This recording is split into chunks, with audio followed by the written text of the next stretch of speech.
Assalamualaikum warahmatullahi wabarakatuh. I am Humair Septianda from class D with the student number H01233036.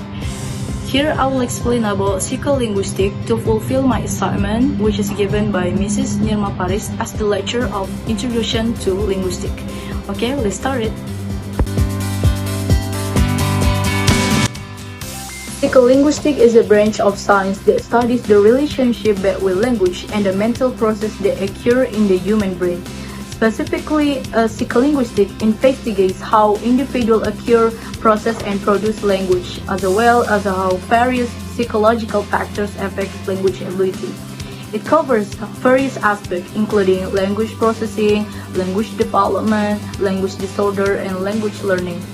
Research in psycholinguistics aims to understand the cognitive mechanism behind language use and how language is affected by various internal and external factors. And how about basic concept of psycholinguistics? Okay, there are three basic concepts of psycholinguistics.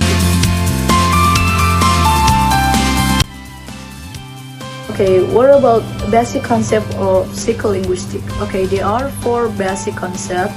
The first is language acquisition process. Language acquisition refers to the way children acquire language from an early age. Psycholinguistics seeks to explain how children learn language naturally and quickly. Even though they receive two explicit instruction, this process involves the interaction between innate abilities or nature and social experience nurture. And the second is language processing. Okay, language processing covers the ways in which we understand, produce, and store language information. Involves a process such as sound perception, hearing words, word cognition, as well as understanding the meaning of spoken or read sentence. And the third is second language acquisition. Okay, psycholinguistics also studies how people learn a second language, both informal in school and informal in everyday life context. So the second language learning involves many factors.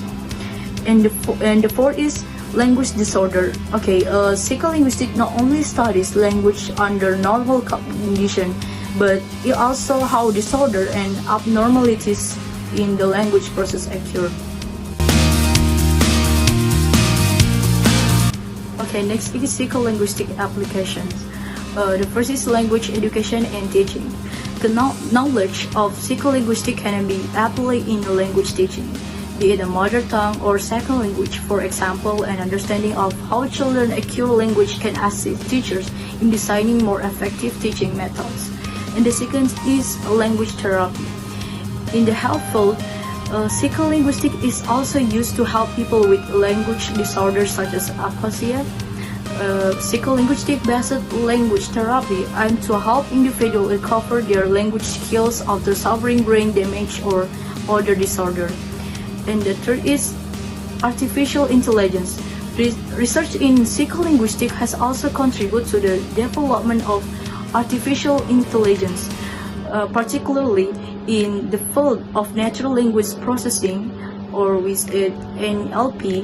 This allows computers to understand and generate human language in a way to increasingly approximate to the way humans communicate.